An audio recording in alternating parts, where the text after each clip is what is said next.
lights all dim, hearts in the stands as the moment sinks in. One more shot at a highlight reel, one more chance to prove it's real. Game time starts now, turn it up loud. Every hit, every slam, yeah, we're here for the crowd. From the first whistle blast to the last hometown shout. Game time starts now. Game time starts now. Afternoon and welcome. I'm Matt Popchock coming to you once again from 31 Sports Bar and Grill here in Bridgeville, Pennsylvania, the site of our 2026 PIHL Championship Preview Show, joined by Kevin Zielmanski, and hopefully all the Zielmanskis are safe and sound after the dangerous wins over the weekend, ready to talk some championship hockey this week. We had a period without power, but we're back. We are powered up for Yes. Championship Monday and Championship Tuesday, so let's get to it. The first game of the four being played at the UPMC Libby Sports Complex in Cranberry this week will be the Class 2A Penguins Cup final between the regular season champions, the Hempfield Spartans, and the third-seeded Penn Trafford Warriors. Puck drop Monday, 6:15 p.m. on 10-band TV. We know that we're going to have a Westmoreland County champion, and we know, Kevin, that both teams are coming off identical 6-2 wins in the semifinal round on the island. Yeah, the Double A's Westmoreland County Championship this year. Both teams 6-2 victories in the semifinals. Hempfield defeated Bethel Park, and Greater Latrobe lost to Penn Trafford 6-2. Matt, what I noticed about both those teams when I was watching it, that when they would go particularly to the power play, some of their top line guys, they could have been front lines on the basketball team.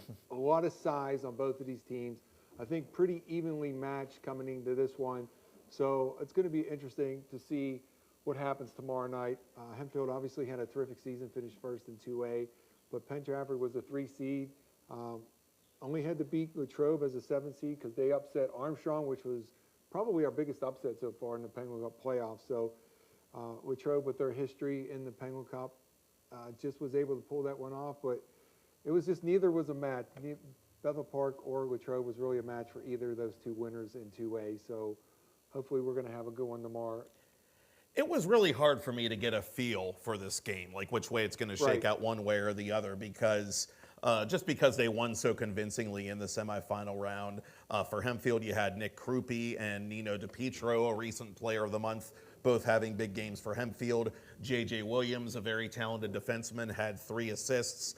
And Penn Trafford, which was the Cinderella a couple of years ago, really put Latrobe, which was trying to be the Cinderella this year, kind of put them in their place, especially in the second period. Jordan Tusek had the hat trick. Zach Gerkman had a couple of power play goals. And by the time both these games got to the third period, it's, seemingly it was just a formality at that point. Both teams with really strong second periods. And the last Westmoreland County champion, by the way, in 2A was Latrobe, 2013.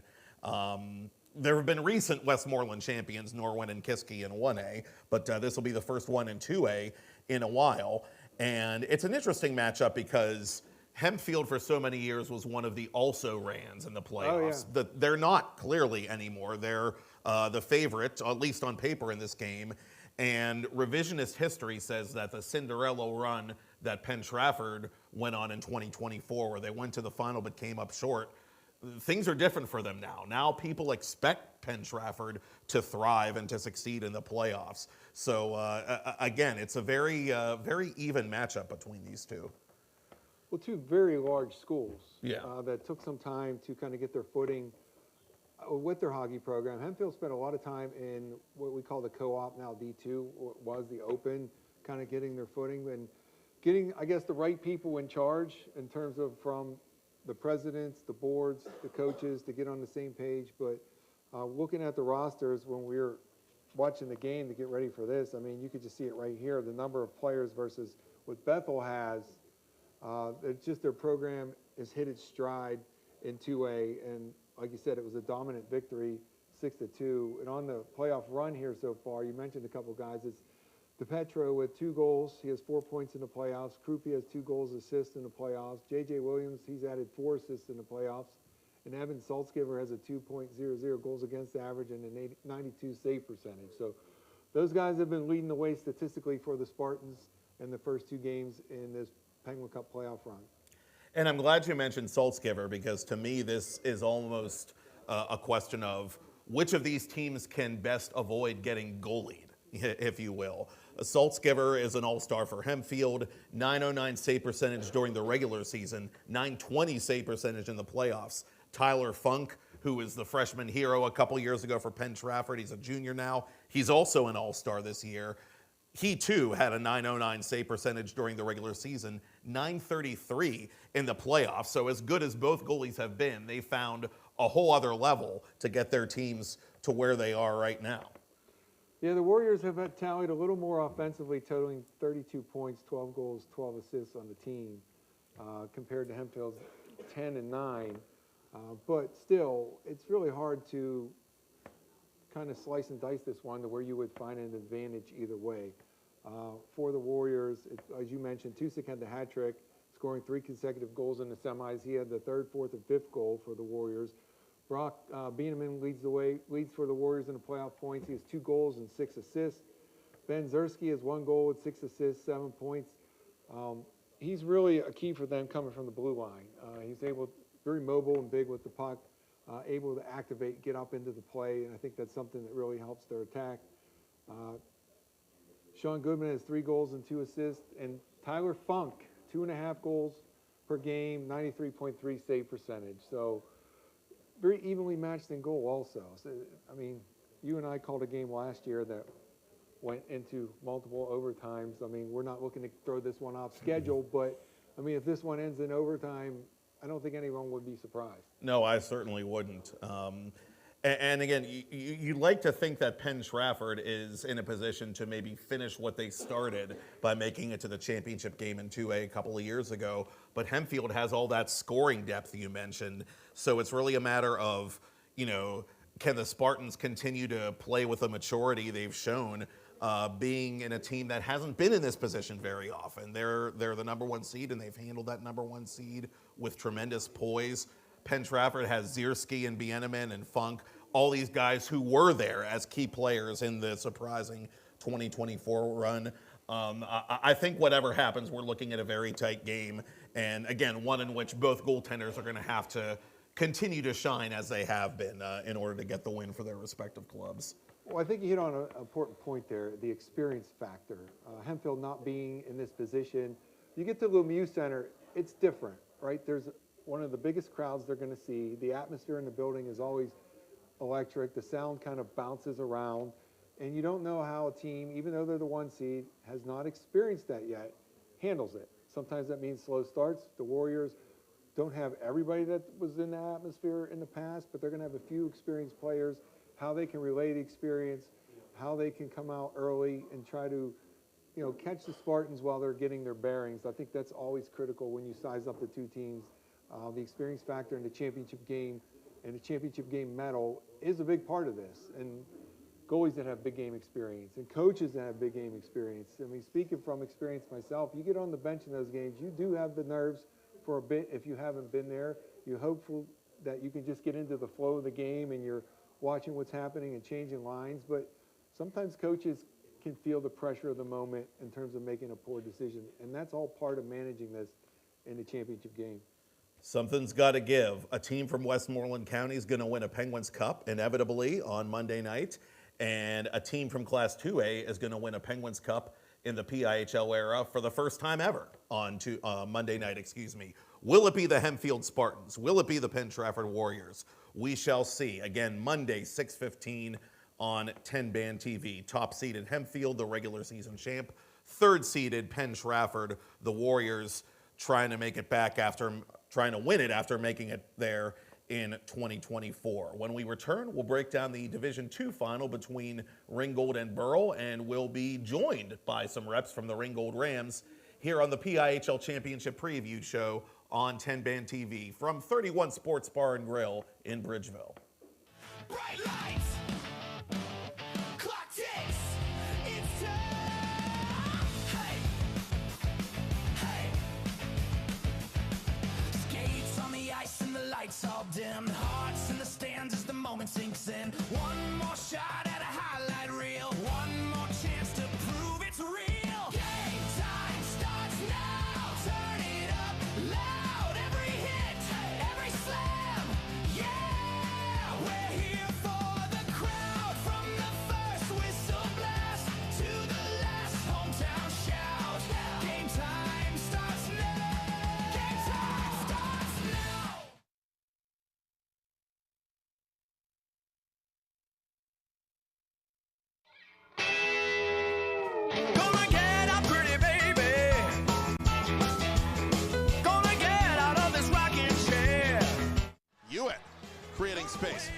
turning, scoring!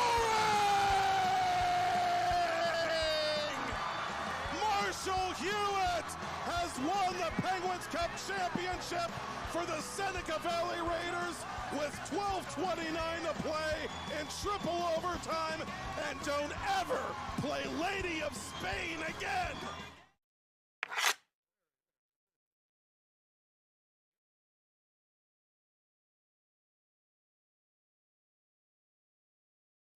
Bright lights, clock ticks, it's time.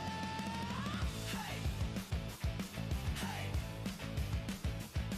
Skates on the ice and the lights all dim. Hearts in the stands as the moment sinks in. One more shot at a highlight reel. One more chance to prove it's real. Game time starts now. Turn it up loud. Every hit, every slam.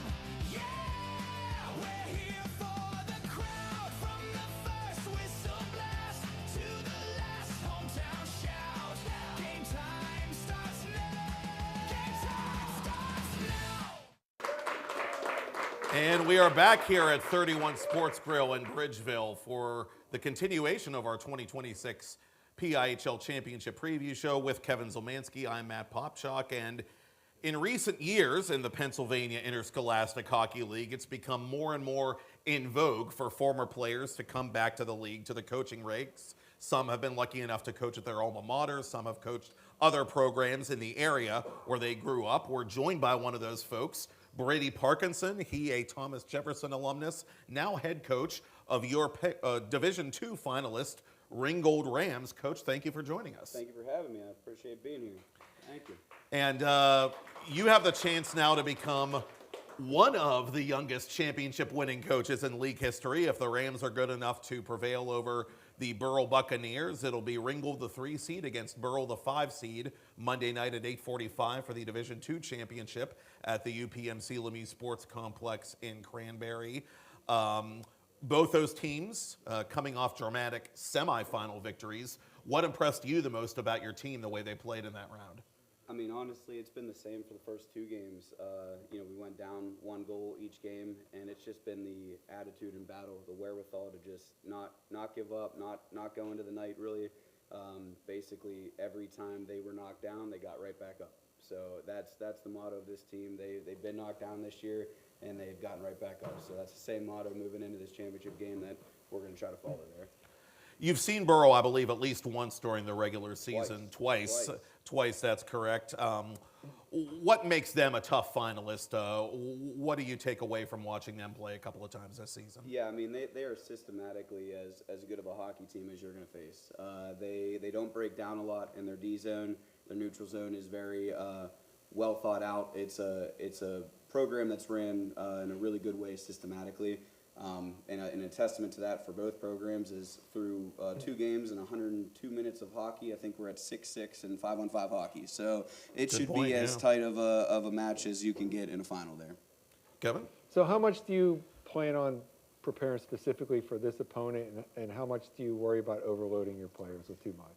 Yeah, I mean, so I'm actually a teacher as well. So I teach high school students. So I know what they can kind of handle and can't handle. So it kind of gives me that little bit of an upper hand there. But, I mean, just with everything else, I mean, it's my job is to give them as much preparation as I can, do as much of a deep dive as I can, and relay what knowledge me and the coaching staff, think is pertinent to them, and without overloading them there, but at least giving them the facts of the matter and what they're going to go up against and what they can do to, obviously win a game, get a goal, stop a goal, things like that. Yeah, I always found that such a fine line, right? I mean, you want to be prepared, but then you worry about, like, at the end of practice, you're trying to squeeze in this, and you're trying to squeeze in this, and then all of a sudden you're worried it's too much, and then maybe you build up the opponent, because you always hear coaches talk about, we want to play our game, and then it's like, how do you describe your game? So how do you describe the Rams when they're at their best? How do you think we're playing? Well, again, I think it's systematically doing the right things in terms of what systems we got in place, running the right way, trusting your teammates. I mean, that was a big thing this year of trusting each other to your line mate, your D partner, your goalie. They're going to do their job. You don't have to do everybody's job. I think last year we got into a lot of predicaments where we were trying to do other people's jobs, and the biggest thing is if you do your job and trust the next person in line is going to do theirs, you're going to end up successful. And I think that's what they've done so far this year. So what about you? What led you to coaching? Is this always something you thought you would do when you were playing, or did you just, what brought you to Ringgold? Yeah, I mean, I've always tried to, again, teaching I think was the natural first step there, going to school for that while playing hockey. So doing that there, and then kind of the natural progression out of that, trying to see what those next steps were, being a leader, trying to get back into hockey. I mean, I've always loved hockey. It's something that I couldn't really give up, and as a player, I knew I couldn't go any further. So, the next step for me was coaching, and it's just trying to be that leader for these kids and the next group of kids coming up, and trying to impact them in that way, both, on the ice, but off the ice as well. I say this as a social studies teacher. My job is not to teach you social studies, it's to make you a productive citizen, a productive person when you leave high school. It's the same way with hockey there. And Matt, when you're a teacher, you can get the early practice slots, so it saves a lot of money too. That's a nice benefit. That's true. I got to take not one but two coaches up here. You got to listen to both your coaches.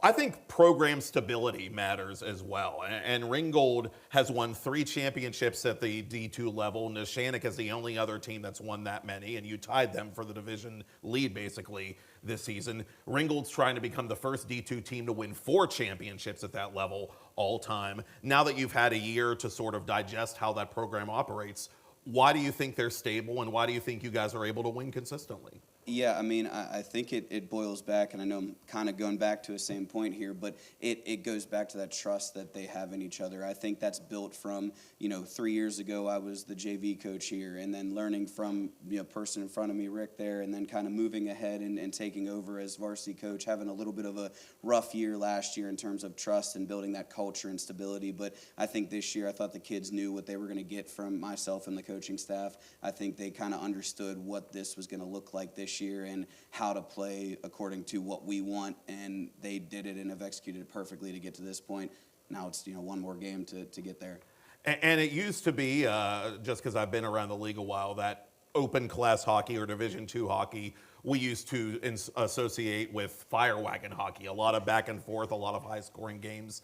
That hasn't been the case, clearly, as you noted earlier in this year's playoffs. If this does come down to a goalie duel, I'm sure you have a lot of faith in Mason Rybnicki, who's an all-star, and he's had a great regular season and still a great playoff to show up if it comes to that. Yeah, I mean, I think arguably one of my biggest traits I wanted to influence into this program or get into this program was defensive style of hockey, focusing on protecting from the net out, and they've done that to a T there. But I mean, Mason has had a great regular season, like you said there, but he has arguably played his best 4 games in the last 2 regular season and the last 2 playoff games. And again, I think he's on the trajectory of keeping on moving up, which I love. And coaching staff that we do have a goalie coach that has been working with him, and it's helped tremendously. So part of being a head coach is putting the right people in spots to help your team overall. And I think that as a coaching staff, we've been able to do that this year. Kevin, anything to add? Well, there's a couple of things. Benito Pesci, which is a great name to say, Benito. Great name. And Brady Lippert each have 3 goals. Landon Vaccaro, Anthony Beneri, 3 assists. What do they bring to your offense with those guys? Yeah, I mean, those guys are electric on the offensive side of the puck, and that's been noted from start of the time that I've came here to now. But what I've really noticed is, especially in these last 4 games in the back half of this year, they have really started to focus on the defensive side of the puck. They've started to take pride in playing that 200-foot hockey game from down deep in their zone, creating offense through the neutral zone into the offensive zone. And then obviously, I mean, whenever you get them in there and they trust each other, oh man, it's fun to watch as a coach. You kind of sit back and you're like, all right, we're making the right plays, we're trusting each other, we're doing the right thing, and it's a blessing to watch sometimes as a coach. So I got all good words there of those guys. So speaking as a coach, when they start playing, recognizing the need to play defensively, your messages is being received. Yes, 100%, 100%, and that is huge. And I think that is what's taken this team from a non-playoff team last year into a playoff team, championship type of team this year. Yeah, just very quickly, recognize Ringgold's in the co-op. So what are some of the other schools that are part of this? Yeah, so we got Ringgold, we got Belle Vernon, we got Charleroi, we got York, we got Bentworth, we got. Am I missing one there? Ringgold, Charleroi, California, York, Bentworth, California. Yep, California's in there. I think I got I think I got all of them It's there. a nice mishmash of Yeah, Mon I Valley think I got area all of school them there. districts. Yeah, it is a nice mishmash, and we got to, and that's one of the toughest challenges, as you guys have alluded to before, is bringing all of those groups together, bringing all those schools together, and you don't have that kind of same camaraderie that you have at single, double, and AAA there with going to the same school, but being able to get them together off the ice, being able to get them together in other areas, it really does build that trust and that bond with the team there. And we'll look at the Burrell side of things before we go to break and look at 3A. But lastly, Coach, what does this game come down to, do you think? I think it's going to come down to, again, systematically, who plays the right way, who does the tough things. If your feet are moving, if your heart is going the whole time, again, I think there's going to be good things in the wake of whatever side does that. So again, trusting each other, trusting the teammates, going through the process, and realizing that you played this game since you were 3 years old. You got 51 minutes to go out and do exactly what you've done so far. Brady Parkinson, Ringgold head coach, the Rams and the Burrell Bucks on Monday night at 8:45 at UPMC Lemieux Sports Complex in Cranberry for the Division II championship. Thank you, Coach. Good luck on Monday. Thank you. Yeah, thanks, Thank Coach. you. Good luck to Appreciate you. it. Brady Parkinson joining us here at 31 Sports Bar and Grill. And let's take a closer look at the Burrell Bucks, who will be their opponent, as we said on Monday night. They, too, had a dramatic 3-2 win in the semis. Jared Wall scoring with the goalie pulled with 12 seconds left. What a thrilling way to extend the game for the Bucks. And then Jared Rose pulling it out early in the OT for Burrell. I know that we're going to talk about Quaker Valley later and have some of those folks up later. They talk about the team of being the team of unfinished business. Burrell is also, you could say, a team of unfinished business. They've come painfully close to winning one of these championship games, and they're going to hope that the third time is the charm. Yeah, they've come through as the 5 seed, defeating Connellsville 2-0 and then Morgantown 3-2. And as you mentioned, it was a really competitive game that went into overtime. I believe they had some players that were injured during the year, so getting everybody back, get full strength, I think has allowed them to kind of make this run. They got 4 players with 2 points. Jared Wall has 2 goals. Colton Boda and Ryan Burkett each have a goal and an assist. Dante Talani has 2 assists. And in goal, Seth Munda, he is a sub-1, 0.97 goals against average and a 95.7 save percentage. So those are some stellar numbers between the pipes. And if you get that goaltending, obviously you're going to have a chance. And they pulled the upset, a mild upset in overtime over defending champs Morgantown, and what was a really good game that night. It really was, and Munda is an emerging star in goal for Burrell. Maddie George is one of their goaltenders. She gets to go to the All-Star game. We got to talk to her when we did our All-Star special here from 31 earlier this year, but Munda is kind of bursting onto the scene with his performance in these playoffs. I'm glad you touched on that, and we've already talked about Mason Ribnicki, who had that great season for Ringgold, so we've got a fantastic goaltending matchup. We've seen, both teams are comfortable playing low-scoring games. Personally, Kevin, I think it comes down to Burrell playing a disciplined game and Ringgold. Can they frustrate Burrell into being undisciplined with all those scorers that can hurt you on any given night? Yeah, it's kind of a follow-up, as you asked Coach Parkinson right there. I always believed and would deliver the message to my guys. When you get these championships games, it's a team that makes the fewest mistakes and a team that capitalizes on those mistakes. And I think you can really apply that answer to any of these championship game things, particularly if the 2 games appear to be relatively close. And so including in those mistakes is penalties, special team opportunities. Can you capitalize on the power play? Can you prevent allowing the shorthanded goal, which is really demoralizing?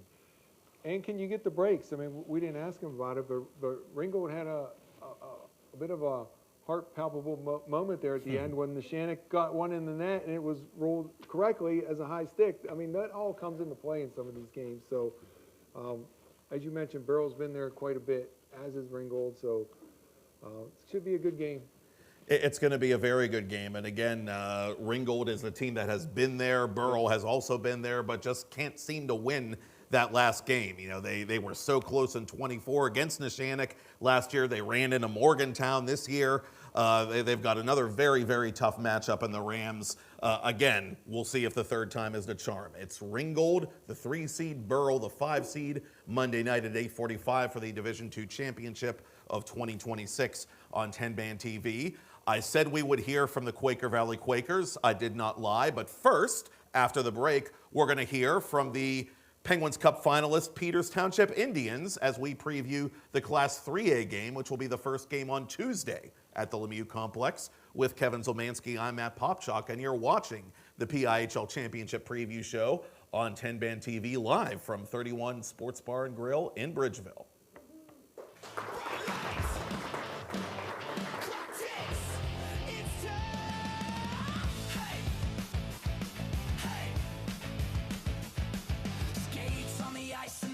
All dim, hearts in the stands as the moment sinks in. One more shot at a highlight reel. One more chance to prove it's real. Game time starts now. Turn it up loud. Every hit, every slam. Yeah, we're here for the crowd. From the first whistle blast to the last hometown shout. Game time starts now. Game time starts now.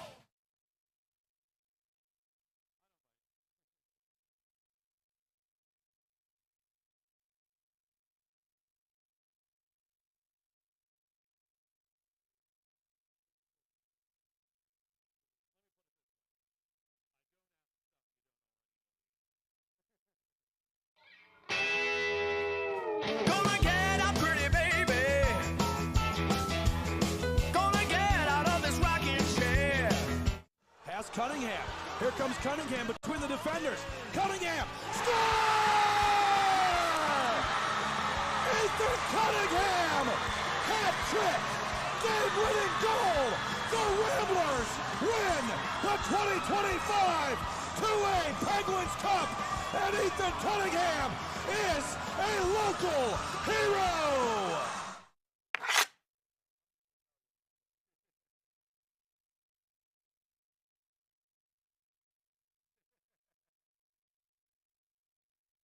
Discover the heart of Pittsburgh at Mount Washington Shop and Save.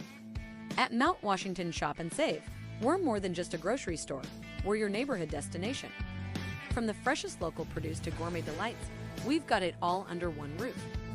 Experience convenience, quality, and savings all in the heart of Mount Washington. Mount Washington Shop and Save, where Pittsburgh shops with a view. Shop smart, shop local, shop Mount Washington Shop and Save.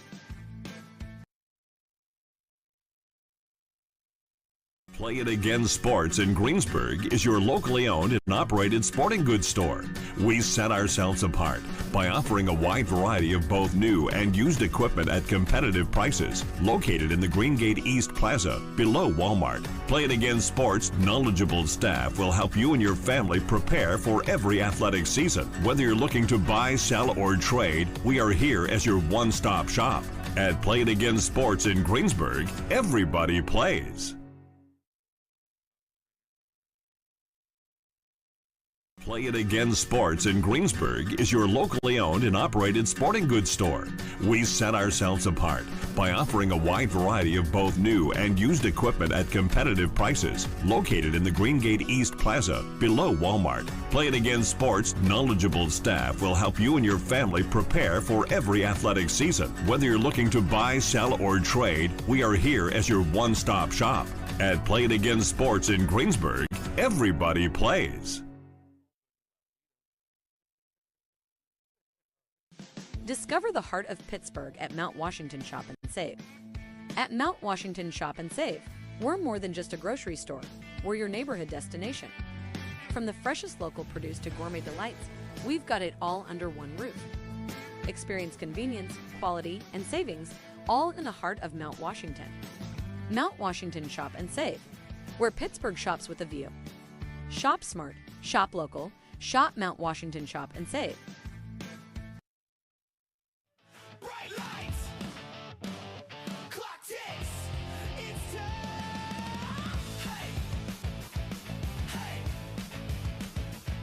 Skates on the ice and the lights all dim. Hearts in the stands as the moment sinks in. One more shot at a highlight reel. One more chance to prove it's real. Game time starts now. Turn it up loud. Every hit, every slam. Yeah, we're here for the crowd. From the first whistle blast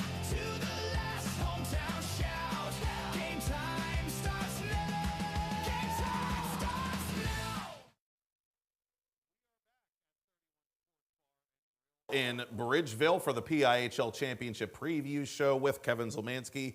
I'm Matt Popchock. We switch gears now to the top flight of the Pennsylvania Interscholastic Hockey League, Class 3A, and we thank the Peters Township Indians for their patience. They've got a busy weekend, as one does when one is preparing to face the reigning state champion Seneca Valley Raiders. That's going to be the Indians' opponent. This approaching Tuesday night at 6:15 p.m. for the Class 3A Penguins Cup Final at the UPMC Lemieux Sports Complex in Cranberry Township. Head coach Chris Claxon is here, joined by, in no particular order, Zach Manili, Che LaMagna, Captain Daniel Kovac, and Brendan Monco, the all-star defenseman. Gentlemen, thank you so much for being with us today. Coach, I do want to start with you just because it's been on my mind. Year number 2 of being in charge of this varsity program. Rick Tingle obviously retired a couple years ago. What is the relationship there like? Do you guys still talk a lot? Does he give you advice on drills and such? Like, what role has he had in helping you kind of move into the next chapter for the program? Yeah, absolutely. I couldn't say more good things about Rick. Again, he was a huge mentor to me as an assistant coach. When I first came back to Pittsburgh and he heard I was interested in coaching, he reached out to me, and I knew him because I played with his sons when I was coming up. So now Rick and I, we still talk, text back and forth, and always pick his brain about certain situations. If it's about an opponent, if it's about a player situation, if it's about, hey, what would you do in this situation? He's great. He's always there to come, and he's been to multiple games this season just to keep an eye on things. But he knows that, he trusted Cliff and I and our staff to move forward, and it's been a lot of fun. These teams have met a few times already, including the preseason, the PIHL Charities Tournament, a 3-2 shootout in the regular season, and then a 2-0 game, which essentially was a 1-goal game because the second goal was an empty netter. In what ways has this team grown from and grown since those first couple of regular season meetings? Yeah, Seneca's always had a fantastic season, very deep team, and every game we played against them, we stuck right there with them.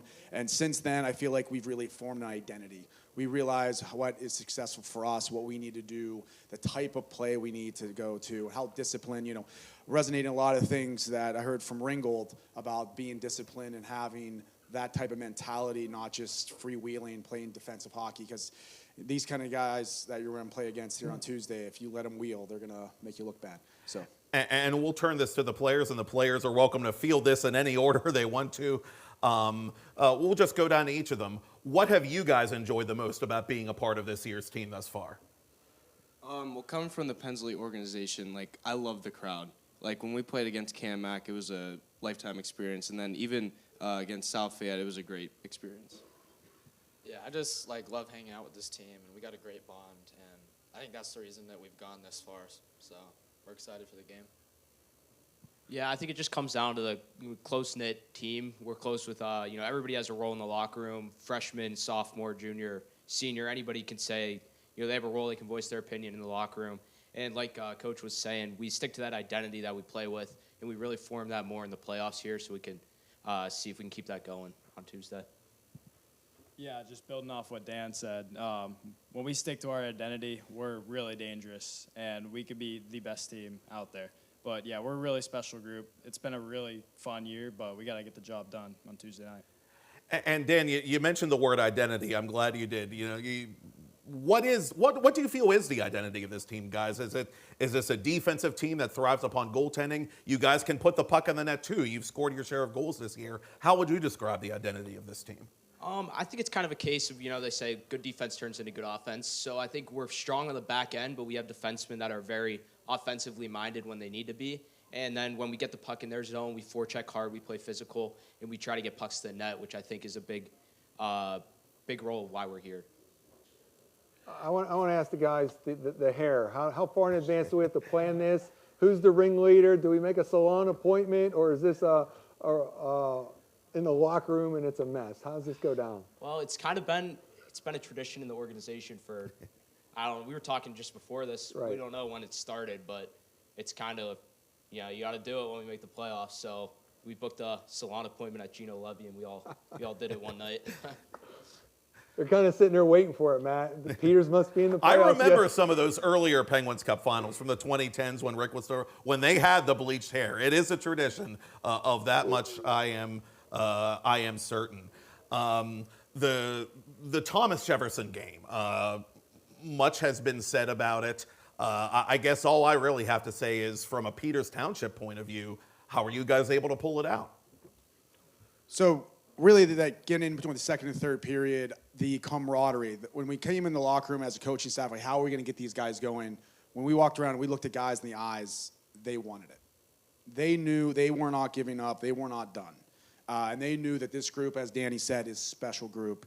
And there was no give up in that room. There was nothing but fight. So we found a way to get back into the game. We kept the foot on the gas and got it done. So at the end of the day, we're excited about Tuesday, putting everything that happened before us in the past and make sure that we're focused. Everything Tuesday, 6:15 puck drop. Yeah, Coach, I mean, you did catch a break, but after that, it seemed like the dial and the energy of the team just went higher, right? That just seemed to be the catalyst to kind of finish, to make the full comeback and finish it in overtime. Yeah, I take my hats off to TJ and Zyler. John is he's a friend of mine, and he's going to do great things with that program. And they put up a heck of a fight for us. And once we did get back in and we got some momentum, the boys really came together, and they knew that if we just kept doing the right things, put pucks on net, Zach's little brother go ahead and ties it, and then Noop does what Noop does and scores there in OT for us.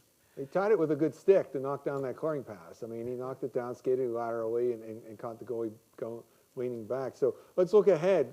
I mean, obviously Seneca's excellent. They got a stellar goalie. What is your focus today in practice to prepare? Yeah, so for a team like Seneca, like you said, it's hard to find a chink in that armor. Yeah. They're top to bottom, they're deep, they're fast, they're physical. Between the pipes, you can't say enough about that kid. But, what I think our group has, which is special, is how aggressive we can be. When we come, we can play with anybody. I think our goalie between the pipes is an all-star as well. We know we can lean on Tony. He made a heck of a save, a couple of them, against TJ to keep us in that game. So, and during the regular season, shootout, as well as 1-0 with an open netter, we know we can go toe-to-toe with these guys, and the boys know that too. So we're just ready, and in a one-game playoff situation, anything can happen. It's going to come down to heart. These guys are full of heart. I was just going to say, this is a Peters Township team, obviously, that proved very recently that it can handle discomfort, it can handle adversity in a big spot. This opponent hasn't had to face discomfort a whole heck of a lot because they've been winning so consistently. How do you make an opponent uncomfortable that isn't used to being uncomfortable? Actually take a page of their book. They pressure and they make other people uncomfortable by just coming wave by wave. And we're going to take a page from their book and, come with speed and come after them. But at the end of the day, when you've got a group of high school guys coming to play in a championship, there's going to be a lot of butterflies, a lot of excitement. And just make sure they're putting in their legs, not their hands, and come out with being just hard on pucks and being aggressive and pushing them, because we know they're going to push back. They're the type of team that's not going to give up either. They won a state championship and won a Penn's Cup in triple overtime last year, I think. That's right. So, there's a lot of guys coming back with that experience. They know what to do. So we'll be ready for them. And my last question for the players is, what does it mean to get the program back to where it is, back to competing for Penguins Cup champion? I know the goal isn't just to get there, but what does it mean to push the program all the way back there after sort of the tough transition year last year? Well, last year we did miss the playoffs, which was not likely or not what we wanted. But it's unusual. Sorry, yeah. It was unusual. Yeah, I think it would be awesome just to win and have another game to play. Because we're all friends, and just to be together for as long as we can would be awesome. Going back to what Mako said about last year, I think this year maybe 3 or 4 new guys in the playoff lineup that we didn't have last year. So we were all kind of coming from that team last year, kind of coming back this year. And, the mentality at the beginning of the year, coaches came in the locker room saying, the end goal was a state championship. And I think everybody kind of believed in that, and everybody kind of went all in on that. We formed this identity, and I think we can build off of that. Yeah, we all bought in from day one. I think we've just been a special group all together, and it's really great to see how we've grown as a team. But yeah, I mean, yeah. You got guys from all kinds of differing hockey backgrounds, Predators and Shaw guys and Penn's Elite guys and guys from everywhere, all coming together under that Peters Township banner. And hopefully for the Indians, they'll be good enough to get it done against the state champs this approaching Tuesday night at 6:15. Coach, any final thoughts? No, just excited for Popchock, and this is my 6th Penn's Cup final, and everyone is special, everyone is different. But it all comes down to showing up that day, and the boys will be ready. Yeah, going through it myself, how do you get through the day at work? How is that for you when you know you got a Penguin Cup? It's difficult, isn't it? Yeah, so as a player, I just went to school, and it was just hockey. But as a coach, as an assistant, nice thing, I just kind of put Rick in front of everything, and he did it. So Tuesday it's hard at to work, it's going to be, work. yeah, we'll see. I'm sure my 3 kids' wife work will keep me distracted enough. But it'll definitely be in the back of my mind the whole time. I got a little one at home, so relatable. Chris Claxton and the Peters Township Indians, thank you for your patience. Thank you for joining us. Good luck this week. Thanks, Good guys. luck, guys. Thank you. Thanks for your time. Have fun. Anyway, have fun. There go the Peters Township Indians, and such a well-peopled and well-coached program. And speaking of well-peopled and well-coached programs, how about the Seneca Valley Raiders, their opponent? They're back again, and just as we talked to the Peters Township Indians this year, I remember talking to the Raiders last year after they won states, and I remember talking to their goaltender, who Coach Claxton kind of alluded to, Chris Nichols. He's a very modest young man, doesn't say a whole heck of a lot, but there's a saying that still waters run deep. And I know he's going to have a lot going into his mind, Kevin, on Tuesday, because Jonathan played in that 2022 final between Peters and Seneca and took the loss when he was in goal for Seneca. Chris was the winning goaltender in that epic 3 overtime game last year. Chris is arguably, statistically anyway, he was the best goaltender in the league this year. Almost certainly going to win back-to-back Post-Gazette Player of the Years if Seneca wins again. So there's a lot of pressure on that young man going into this one. Yeah, I did that post-game interview with him last year, and he is a man of few words. He was very brief in his responses, but he's got a 1.00 goals against average and a 94.6 save percentage. But one thing I did notice in the game, if you remember, Seneca came out on fire, 2 quick ones in that game, and then it just kind of settled in. There was a 5-on-3 for Pine Richland that I thought really kind of turned the tides, and then Pine Richland and Seneca were on pretty much even footing for the rest of the game. It was a big penalty kill with a lot of blocked shots for Seneca during that 2-man disadvantage. Pine Richland certainly had their chances, but the one thing I noticed about Nichols is he wanders a bit. So, that could be part of the strategy out there for Peters, is to maybe make him come out and play the puck, some soft dumps, some around the net. We laughed. I saw the coach for trying to get his name here real quick. It was Masika when Nichols turned and put it right in front of his own wide open goal mouth, which is a highly unusual move. So that could be all part of getting to him, some mistakes like that. But they haven't been a high-scoring team in the playoffs. Cooper Hayne, 1 goal, 2 assists. Carson Lindbergh, Owen Martin both have 1 and 1 to lead the way. Again, it was a 2-1 win over Pine Richland. They scored very early. We thought they were ready to blow them out when we were calling the game, because they scored in the, let me get it here, 2:42, 5:49 of the first. So before they were halfway through the first period, they were up 2-0, and we thought, here we go.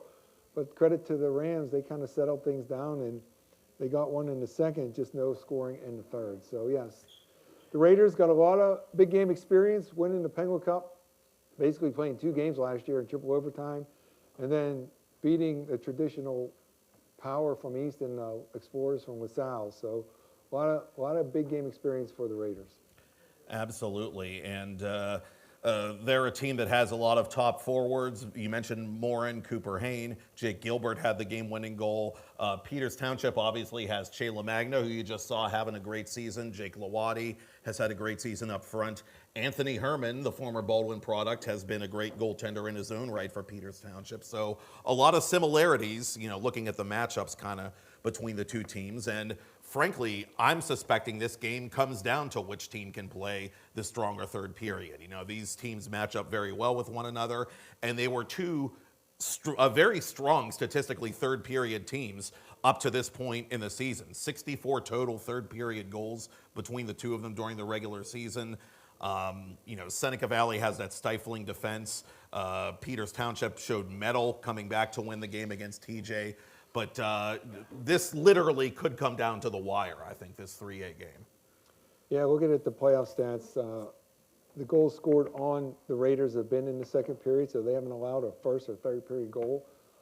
So not sure why the long change might be impacting their special teams for the Raiders. The penalty kill is 75%, which doesn't seem really high, but when you take into effect that 5-on-3 they killed, which was really critical in that game, they've been very effective and 33% on the power play. So again, you go back to the cliches about the mistakes and taking advantage of things, and you're going to get an opportunity on the power play. It's going to be critical that if you don't cash in, at least you use it to change the momentum and seize control of the game. And before we go to break, we should note that tickets for the Class 3A game are already sold out per the Pennsylvania Interscholastic Hockey League. So not only will there be a wrapped audience for this week's 3A final, but there will be a packed UPMC Lemieux Sports Complex for this week's 3A final. It'll be between the reigning champs from Seneca Valley and the regular season runners-up this year from Peters Township, Tuesday, 6:15 p.m. on 10 Band TV. When we return, we will hear from the longest tenured head coach in the PIHL, Kevin Quinn, and his Quaker Valley Quakers, who get set to take on another defending champion trying to defend their crown, the Avonworth Antelopes. With Kevin Zielmanski, Matt Popchock here, and it's the PIHL Championship Preview Show on 10 Band TV, live from 31 Sports Bar and Grill.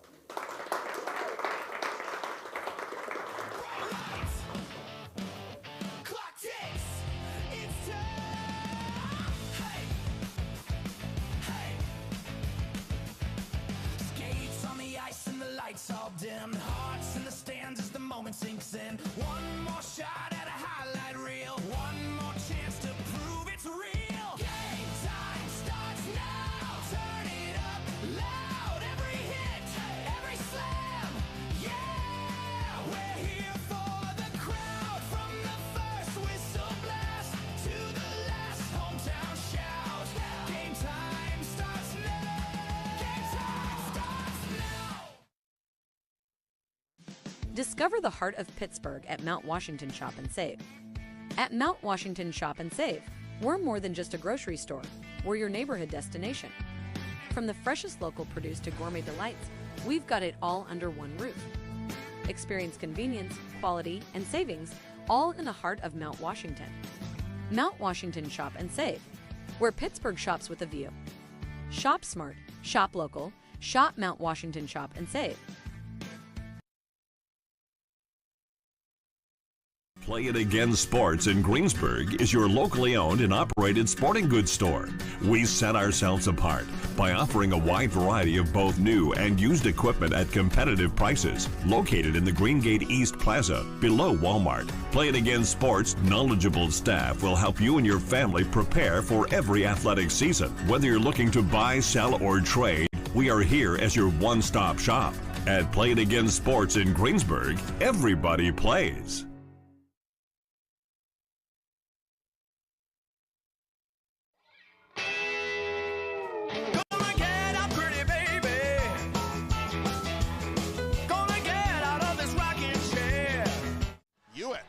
Creating space. Hewitt turning. Scoring! Marshall Hewitt has won the Penguins Cup championship for the Seneca Valley Raiders with 12:29 to play in triple overtime.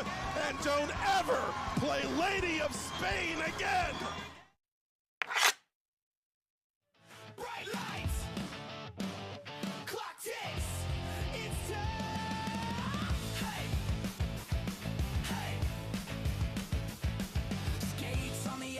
Lights all dim, hearts in the stands as the moment sinks in. One more shot at a highlight reel. One more chance to prove it's real. Game time starts now. Turn it up loud. Every hit, every slam. Yeah, we're here for the crowd. From the first whistle blast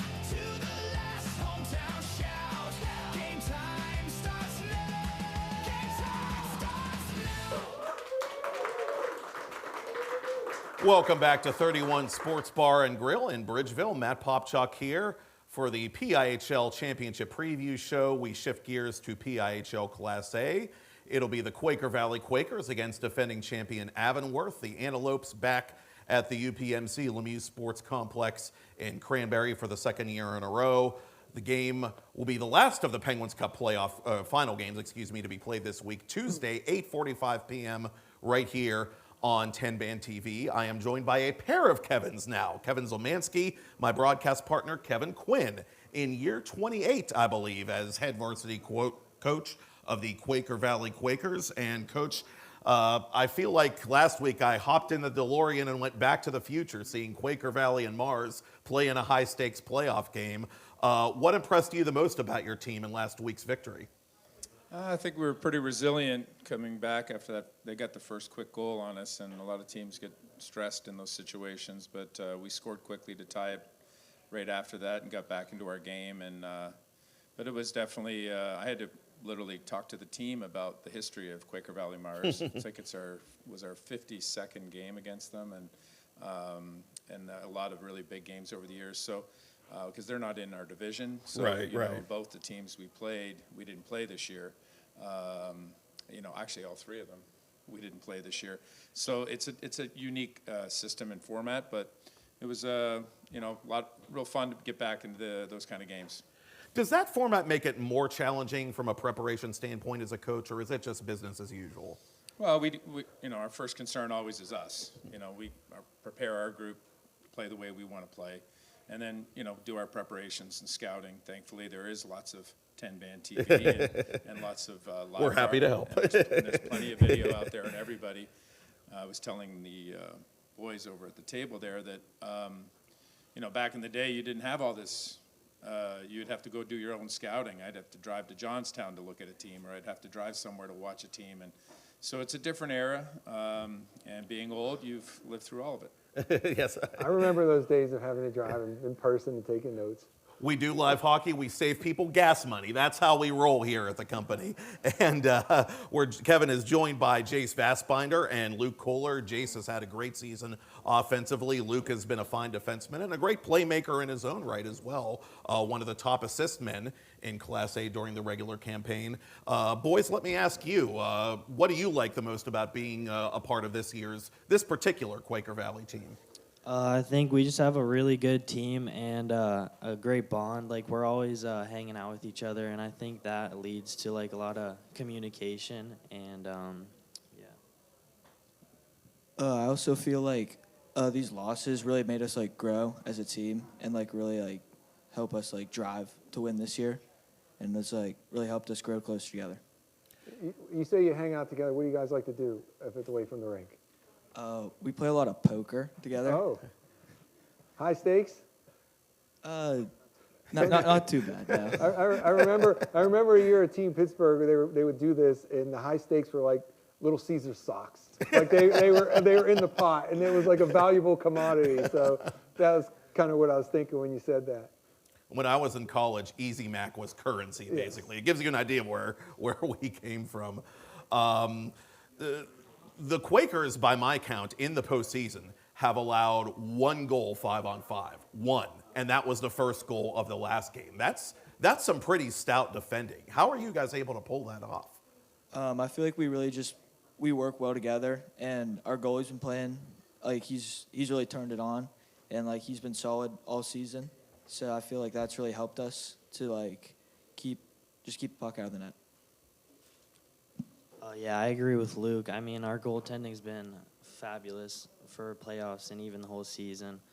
But I think we all trying to bring it. We have a big senior class, so I think we're all kind of realize it's our last year, and I think we have to bring it. There's no saving it. So I think that's that finality is a good motivator, right? I mean, when sure. That game ends and you're not on the winning side, it kind of hits you really hard. Mm-hmm. Yeah.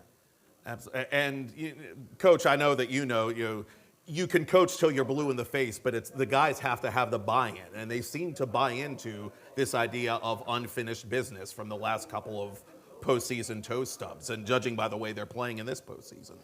Yeah, definitely disappointment and losing, teaches a lot to a young player and the young teams. But these kids have been together from back in Pee Wee. We formed a Pee Wee team with the senior group.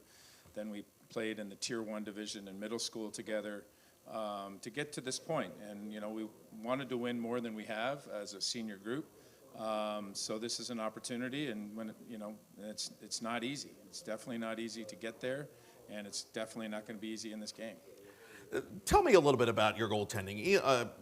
I remember when Landon Buterbaugh was the guy. He was a great goaltender, obviously had a great career at QV. Little did we know what Ian Lorang was going to end up doing this season. He's taken it to a whole other level. How has he been able to do that?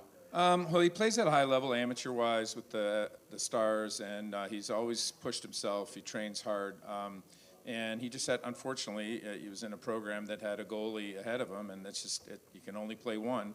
And we got him a number of games over the last few years, but he wasn't always getting the toughest opponents, and that was frustrating, I think, for him. And this year, he just really has been ready to seize the reins for a while. And we had an early loss at the start of the year, and since then, he's just really been solid in all ways. And just the commitment to being solid for us. Every game goes into it. You got to have goaltending. You're not winning without it. We've been burned by it on the other end in playoffs where a goalie gets hot. So I feel real confident what Ian is going to do for us.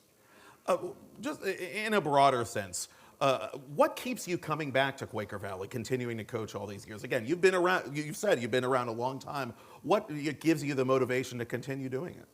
Well, first of all, I'm a teacher in the school district, and while I've been teaching there for 31 years, I started the hockey program. There's a lot more ownership over and responsibility to the program.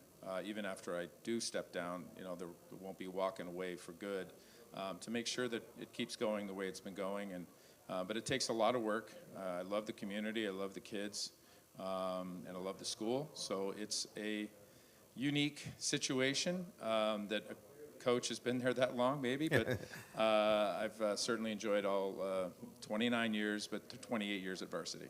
No, but I do think, and as I said to Brady earlier, organizational stability matters, program stability, those things are important. Aside from obviously strong leadership, why do you think this team wins year after year after year and challenges for championships year after year after year? Honestly, I think it starts, another unique thing is, I have them in elementary school, K through 12 pretty much. I always talk to some of the other programs in our school district that if you're not involved with the young kids then you can't just wait for them to arrive. Now, some schools are really, really big, and they can do that. We can't. We're just really a small school, and I have to get learn to play programs going. I have to have free skates for our kids, open skates, get equipment to kids, and really partner with the rinks that are near us to make sure that we have Quaker Valley kids getting started. And then once they're there, they have the opportunity to come to our clinics and our camps. And then I advise them on all the other aspects of hockey from a young age and try to get them onto the right amateur teams for their skill levels. And then it's up to them and the parents and the commitment to, make sure that they're getting better away from Quaker Valley as well. It's really nice when you got a bunch of kids playing high-level AA, AAA hockey, and they come back to you and they're even more experienced. So it's a lot of work. I say it all the time, but it is a lot of work. I've been around some Quaker Valley parents over the years, and they care. They care a great deal, and you will get no argument from me on that whatsoever. Boys, I'll put this question to you first. You are going up against an Avonworth team that, at least on paper, really seems to match up well with you guys, offensively, defensively, you name it. What do you make of your opponent going into Tuesday night? Yeah, so Coach always talks about adversity, and I think we faced that in the Mars game when they went up 1-0 early. I kind of think that's like a good show of like what we're capable of battling back, and like we've been in those positions before. And obviously Avonworth did beat us last year, but that's kind of in our mind, and I think we're ready for the challenge. I also feel like we're gonna play a complete game because this is it. We don't really have anything else after this, so I feel like there's gonna be like an even extra level of intensity, because like this is what it all comes down to, and like I feel like we have what it takes to win. So yeah. So what's it like playing for Coach Quinn? I think it's really cool because like he's seen a lot, and like he really has like that next level of like he knows, like he's been there before, so like he can really help you and like help you through situations, and like it really like it helped me as a player because I didn't have him in elementary school, but I came in 6th grade and he was there, and it was like a really cool experience to be able to like meet him and like learn from him. Yeah, I mean, I've known Coach like all my life because I've had him in elementary school, but he's seen every side of me, the anger, the happy, the sad, but yeah, I mean, he just always preps us, and he always teaches us to like give it our all, like there's no saving it, and like, yeah, I think he's been a big part of, he's been the sole reason we've been winning, so. Do I want to see angry Jace Vastbinder? Do you play better when you're a little? No, you're shaking your head no. So maybe I don't. Okay, forget. I never said anything. In control, Jace. So Coach, I mean, obviously, what's been powering the Antelopes is their ability to put the puck in that offense. So, what's the preparation like for that? Well, I mean, they're just loaded. They've got 3 number 1 lines. You know, everywhere you look, there's a goal scorer, and you know, up the middle, they're really deep. It's going to be a real challenge for us. For us, you know, we can only prepare so much for the opponent, right. Where we have to focus on, you know, make sure they have to worry about us too, right. Because when you're focused on them, and you stop doing what we're supposed to be doing. And so, you know, our preparation so far in our practice, and we got another one Monday, to get ourselves ready for Tuesday, is focus on us and make sure you know who you're out there against and their strengths, and be prepared to defend 200 feet of ice.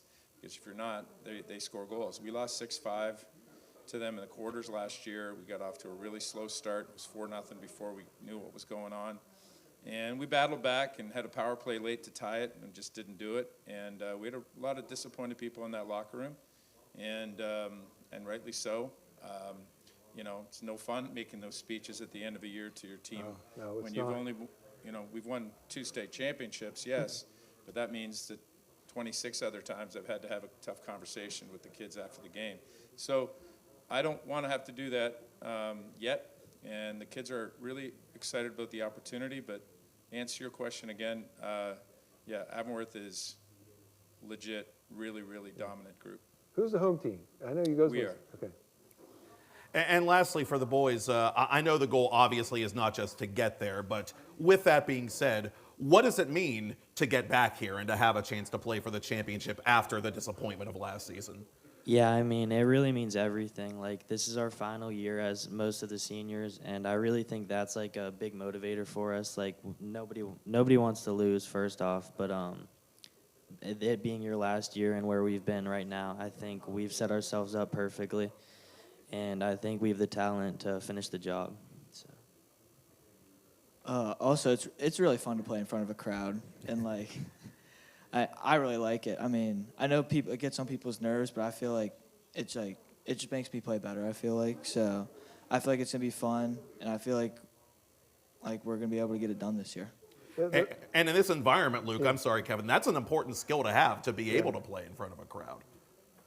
Yeah, and the crowd, I mean, that's a different thing than you get in amateurs. I mean, you don't get that. The level of hockey might be better, but it's that experience that you guys have. I mean, and you want them to enjoy that, but not play to that. Does that make?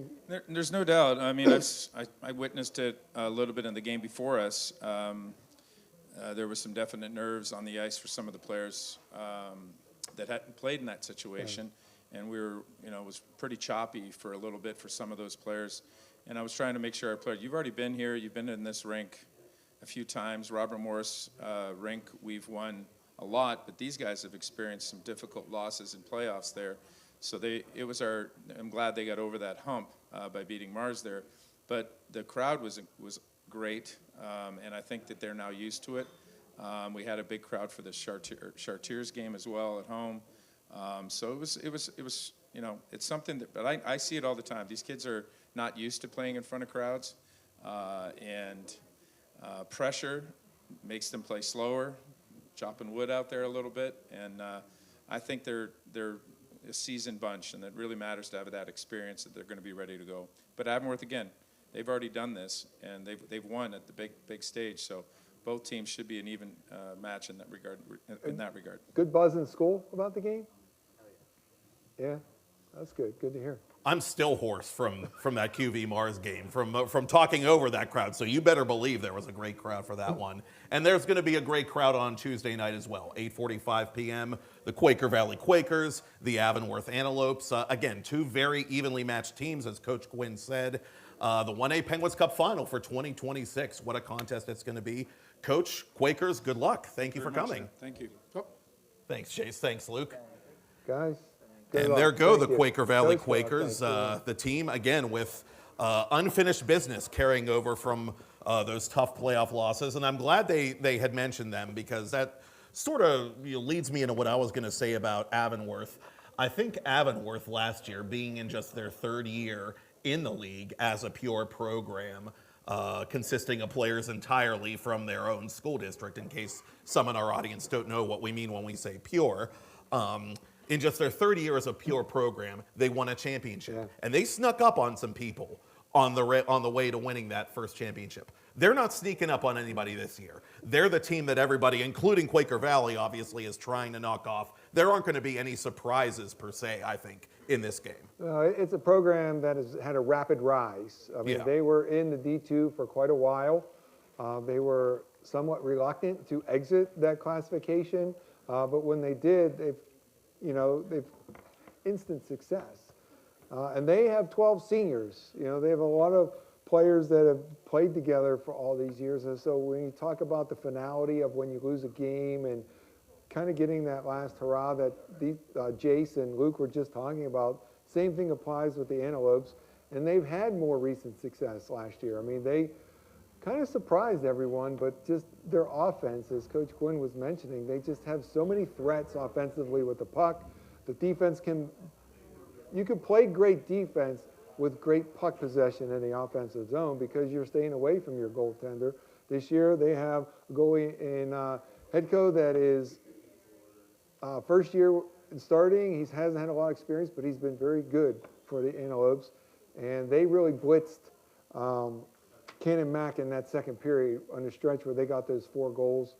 And at that point, it just looked like Cannon Mack was offensively challenged. It wasn't really going to find a way to put any in the net. So it's going to be the Avonworth offense against a very good goaltender for Quaker Valley and Lorang, and their team defense and the ability to counter. Absolutely. 4 Lopes in the top 10 in Class A scoring this year. Cooper Powell, Linus Jesenowski, Austin Dodovsky, who went off in last year's Penguins Cup final to help the Lopes win. And Owen Stiers is playing his first year of varsity and has been a breakout star for the Lopes this year, having a great season, having a good playoff as well. 3 goals in a 3-minute span in that second period. Yeah. They got a 4th one, as you said, Kevin, from Joey Moore for good measure. But really, after that outburst, I would agree. It seemed like Cannon Mack was never really in the game. They couldn't solve it. They didn't have an answer. They had a really good team defense and a good goalie, but they just did not have the offensive threat to counterpunch at that point. As you mentioned, the offense, they've scored 22 goals, Avonworth have. They have 32 assists collectively up and down the roster. Owen Stiers, as you mentioned, Austin Dodovsky, both have 2 goals, 6 assists. Cooper Powell, 4 goals, 3 assists. He's got the most goals. Luke Ermlich and Joey Moore have 4 goals, 2 assists. And Hedko has 2.33 goals against average and an 8.79 save percentage.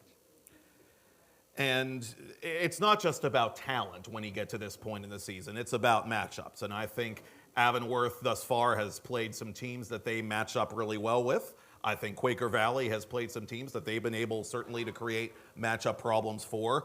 Now you see 2 teams that have a lot of common strength between the two, the offense, the defense.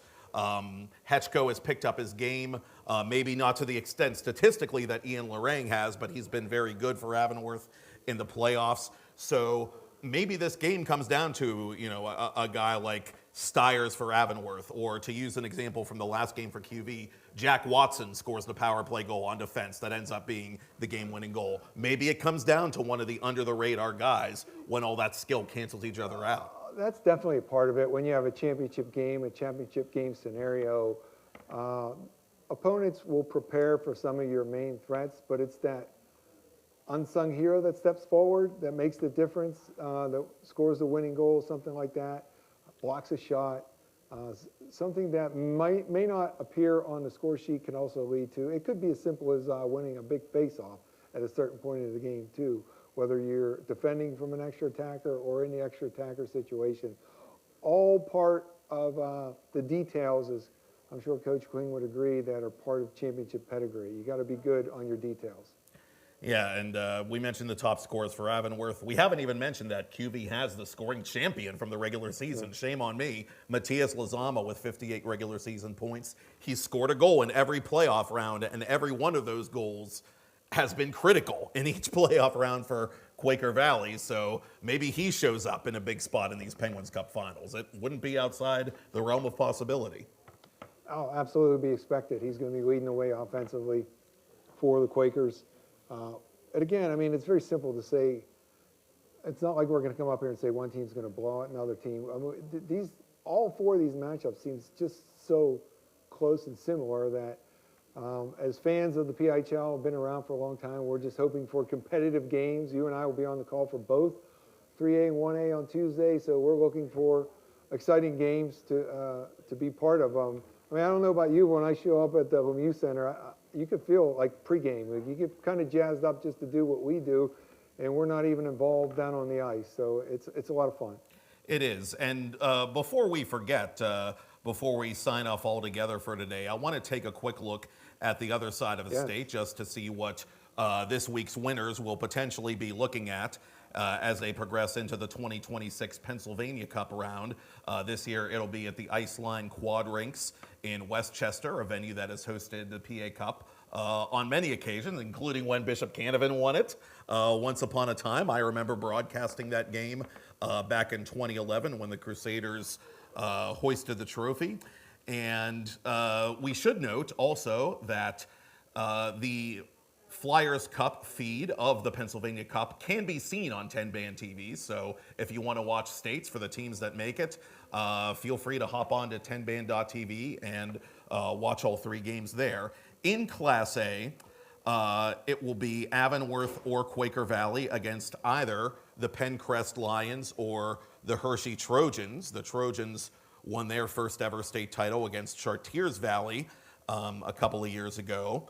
In Class 2A, the Pennsylvania Cup comes down to either Hempfield or Penn Trafford against either the Boyertown Bears or last year's state champs, the North Penn Knights, who of course defeated Cathedral Prep on the island to win the state title in 2A last season.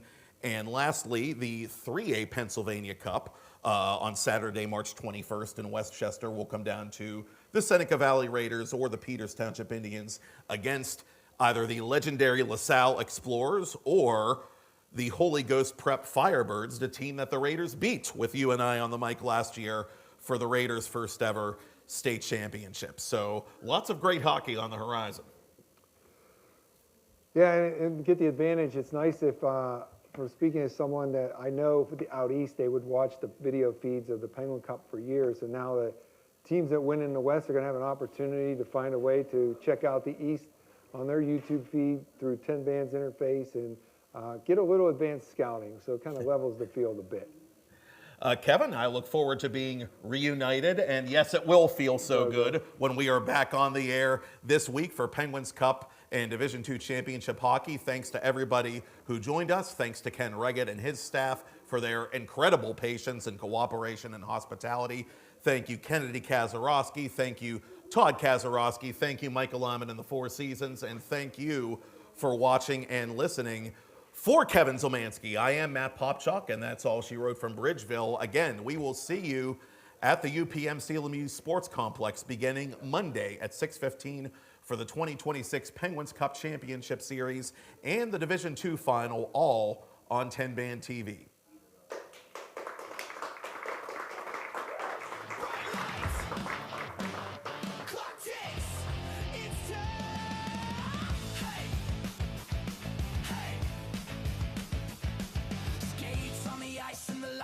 dimmed. Hearts in the stands as the moment sinks in. One more shot